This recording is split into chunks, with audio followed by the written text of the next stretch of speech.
last week nabwiye abakobwa ibimenyetso bikwereka ko umusore atagukunda. Abasore nabo mbona muri comment batangiye kunyishyuza ari benshi bati natwe uzatubwira ibikwereka ko umukobwa atagukunda. So today you get your wish, okay? Uyu munsi ngiye kukubwira like how to know if a woman you are with really loves you. Ngiye kukubwira ibimenyetso bitanu bikwereka ko umukobwa agukunda, hanyuma bihuze n'ibyo ubona kuri girlfriend wawe maze wishakira igisubizo. Alright? Bishobora kutoroha kumenya ko umuntu agukunda by'ukuri. They can say it, they can say they love you, umuntu ashobora kukubwira ko agukunda but really utazi neza ikiri mu ndiba y'umutima we. So ibimenyetso I believe ko biragufasha kumenya aho umutima w'umukobwa muri kumwe uri.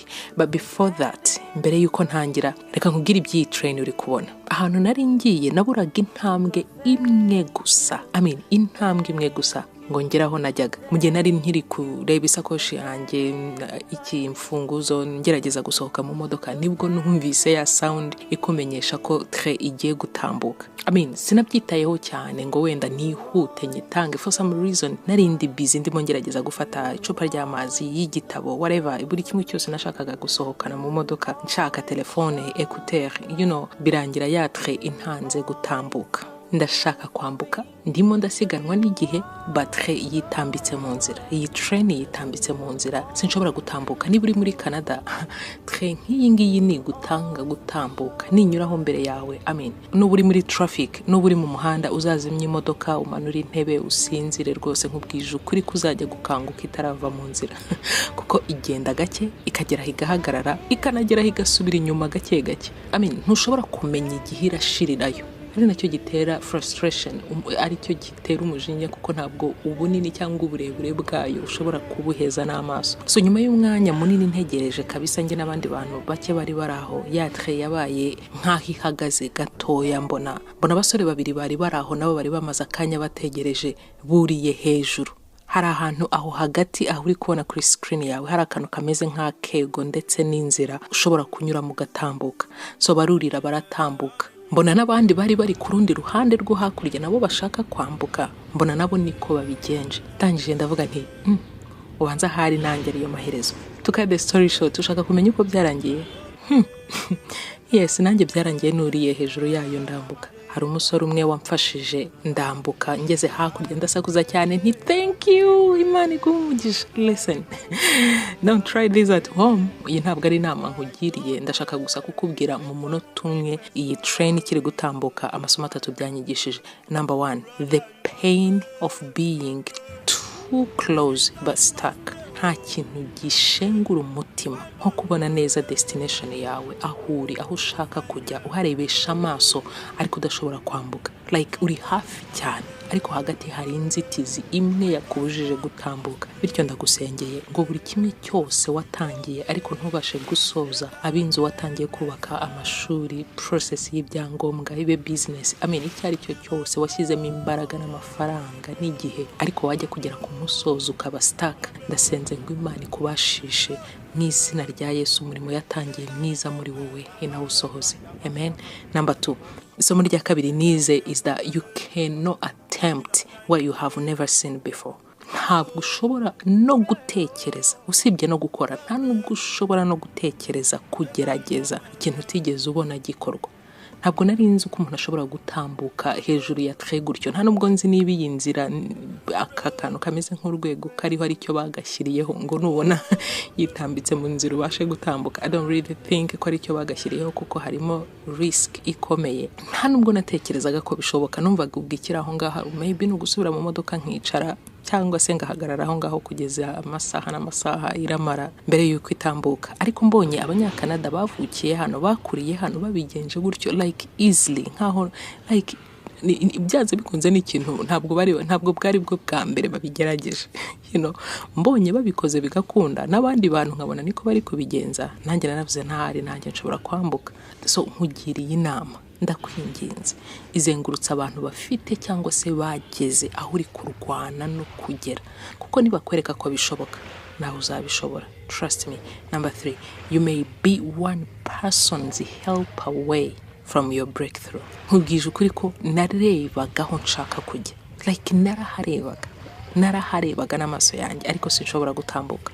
So ibi byanyeretse ko nawe umuntu umwe gusa ashobora gushyira iherezo ku gahinda kawe k'igihe kirekire.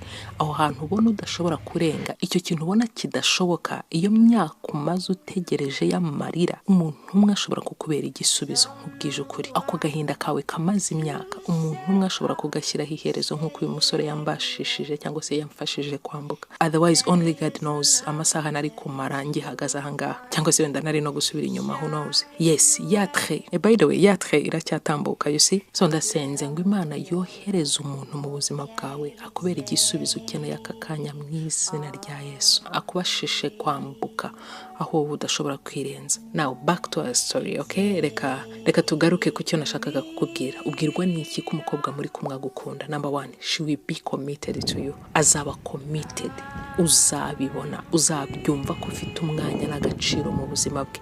See, men, sinzi ikintu abagabo benshi batumva neza nuko umukobwa atari we waproachinga cyangwa se witeretera umusore. Abakobwa turategereza umusore akaba ari wuza, kandi umusore uje ashobora kuba atari w'umukobwa yifuzaga cyangwa se ashaka, ariko akavuga ati okay, mu gihe ngitegereje uwo nshaka, reka mbe mpfuye gufata uyu nguyu, reka mbe nshatse ahantu mutereka mu nguni imwe y'ubuzima bwanjye, just in case hatagize undi musore uza. So umukobwa ashobora kutakubwiza ukuri ko mu by'ukuri ibyo bintu by'urukundo uri kumubwira atabirimo neza, agakomeza kukugaragaza agati gusa kugeza igihe uwo ashaka cyangwa se akunda aziye. Basore muri aha ngaha, ndabinginze mu nyumve kuko kuno kuri ndi kubabwira, umukobwa ugukunda nta mwanya azabonera abandi basore cyangwa abagabo mu buzima bwe. Trust me, umukobwa uguca inyuma cyangwa se ugutendeka nuko atari satisfied in first place. See, nothing as hard as trying to get attention of a woman who is in love.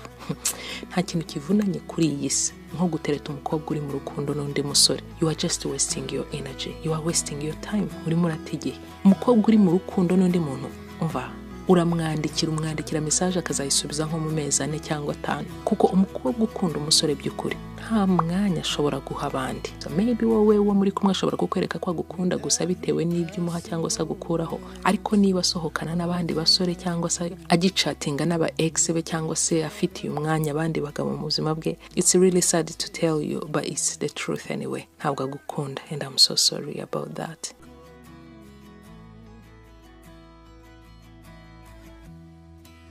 With every passing moment, all I think of is you.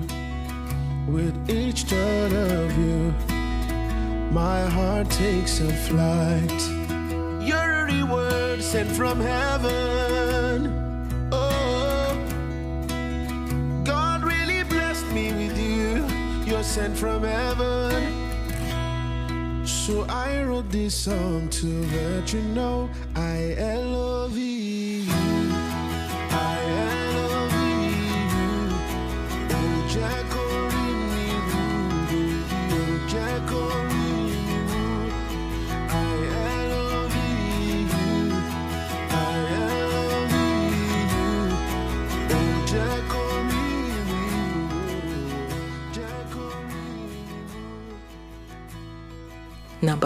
Number two, if she really loves you, she will be hesitant to accept or ask money from you. Umukobwa ugukunda ntabwo azanezezwa no kukurya amafaranga, ariko umukobwa utagukunda she will chop your money like nobody's business. Amafaranga yawe azayarya akombe n'intoki.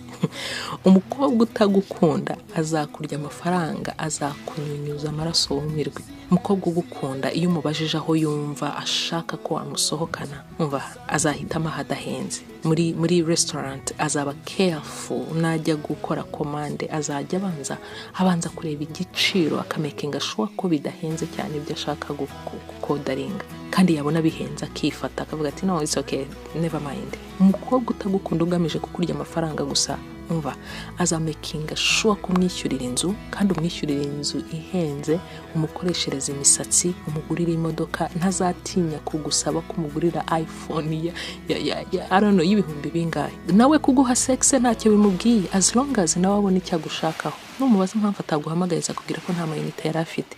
kandi nawe nk'umuntu mukuru urabyumva icyo abashatse kukubwira. Iyo udaheruka kumuha amafaranga cyangwa se gift like ahindura attitude arahinduka ukabibona akwitwaraho ukundi kuntu. Umukobwa ugukunda mushobora kuvugana amasaha 4 kuri telefone buri munsi, ukamwandikira message akayisubiza mu isegonda rimwe, amezi 6 umwaka ugashira akigufitiye umwanya kandi nta na mitu y'ijana uramugurira. Simvuze ngo ubu umusore w'umunyabugugu ntacyo bitwaye guha umukunzi wawe gift sometimes, ariko umukobwa ugukunda umuhaye amafaranga cyangwa utayamuhaye ntacyo byongera cyangwa se bigabanya ku rukundo agufitiye. Number 3, if she really loves you, she will be incredibly tolerant and forgiving of you. Umukobwa ugukunda kubabarira vuba cyane iyo umukosereje, umubabaje cyangwa se mugiranye ikibazo, ntabwo bizasaba kumwinginga umupfukamira mbere yuko akubabarira. Wa mukobwa mupfa akantu gato mukamara icyumweru cyose mutavugana, buri kantu kose ukoze cyangwa se uvuze bisa nko kugendera ku magi, bisaba kwigengesera kuko ahita yivumbura arakazwa n'ubusa. Uyu munsi muri kumwe, ejo mwa breaking up. My brother, her love for you is not that deep. Believe me, umukobwa utagukunda uzirya wimare, uzamugurira indabo, uzamwoherereza amafaranga, uzamukorera byose bibaho, ariko kukubabarira bizaba ikibazo. Uzandika message ziruta umwandiko bunini usaba imbabazi, ariko bizagorana. Listen, urukundo n'imbabazi n'impanga ntabwo bitandukana, biregeranye. Umukobwa ugukunda nta kintu wamukorera byagorana kukubabarira. Kugira ngo umukobwa ajye kukureka nuko abamaze kubona ko nta future afite hamwe nawe. Believe me. Number 4, if a woman loves you, she will make sure you achieve your dreams. Umukobwa ugukunda ashishikarira kumenya dreams cyangwa se indoto zawe mu buzima, kandi akamakinga sure ko agufasha kuzigeraho. Listen, umugore Imana yamuremanye indibyara n'amabere, indoto zawe arazitwita, akazigaburira, akamakinga sure kugera kuri buri kimwe Imana yaguhamagariye gukora kuri iyi si. In fact, azajya kwibutsa ibyo wowe utanibukaga ko wamubwiye ushaka gukora. Azaba your biggest and number 1 fan. Azaba your cheerleader. Like azagufana, azagusupportinga, akantu gato wagezeho azagaserebura nkaho ari kontra wasinyanye na Bill Gates. Azaguchallenginga, azakwankuhaja, azakora buri kimwe cyose kiri mu bushobozi bwe kwa making sure kugera kuri buri kimwe ushaka kugeraho muri ubu buzima. But unfortunately, some of you guys, you are dating women that don't even know what you do for a living. Bamwe muri mwebwe muri ku dating abakobwa batanitaye kumenya icyo ukora, like akazi kawe, icyo ukora.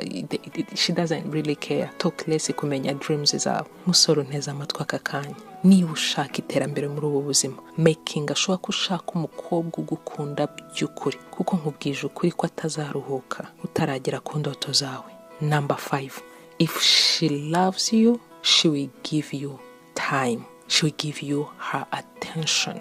Umukobwa ugukunda azaguha umwanya wose ushoboka mu buzima. Azahamagara, azohereza message, azashaka uburyo mugomba guhura. Na cyagiye adafite icyo kukubwira mu by'ukuri, azaguhamagara ngo I was just checking on you, or I missed your voice. Umukobwa ushobora kumara umunsi atakuvugishije, like utamuhamagaye nawe ntaguhamagara, utanditse ntashobora kwandika mbere. She doesn't love you.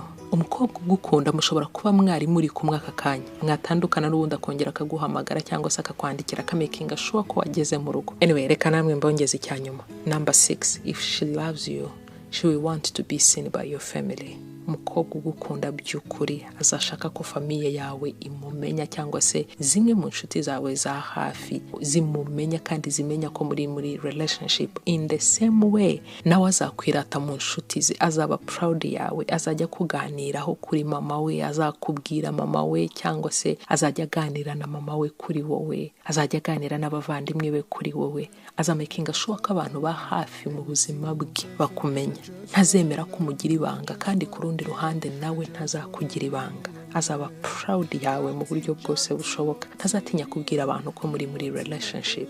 Ashobora kutagupostinga kuri social media every day, but muri kumwe mu nzira hakagira umubaza uwo uriwe, azaba proud yo kuvuga kuri boyfriend we. But niba umukobwa muri kumwe nta wundi muntu kuzi muri sako ye, kandi nawe akaba atanashishikajwe rwose nuko inshuti zawe zimumenya, bro, you are in love by yourself.